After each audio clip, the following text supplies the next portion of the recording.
2025 সালের 12ই জুন একটা অভিশপ্ত ঘটনার সাক্ষী থাকল সারা পৃথিবী।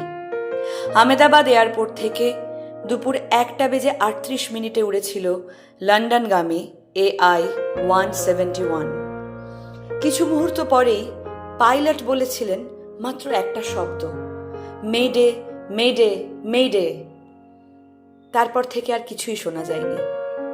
242 জন মানুষ নিয়ে সেই বোয়িং 7878 প্লেনটা মুখ থুবড়ে পড়েছিল। কিন্তু মেডে মানে কি?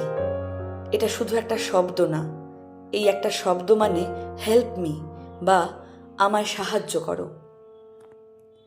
1920 সালের দিকে ইংল্যান্ডের ক্রয়ডন এয়ারপোর্টের এক রেডিও অফিসার ছিলেন ফ্রেডরিক স্ট্যানলি মকফোর্ড।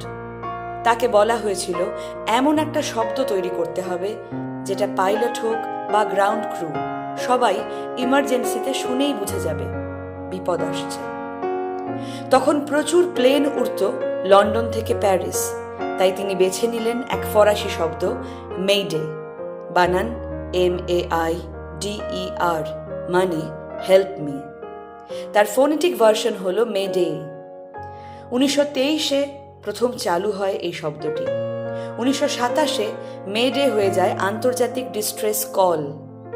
আজও যে প্লেনটা আকাশে বিপদের মুখে পড়ে, রেডিও হাতে পাইলট কাঁপা গলায় 3 বার বলেন মেডে মেডে মেডে, যেন কেউ শোনে, যেন কেউ এসে বাঁচায়।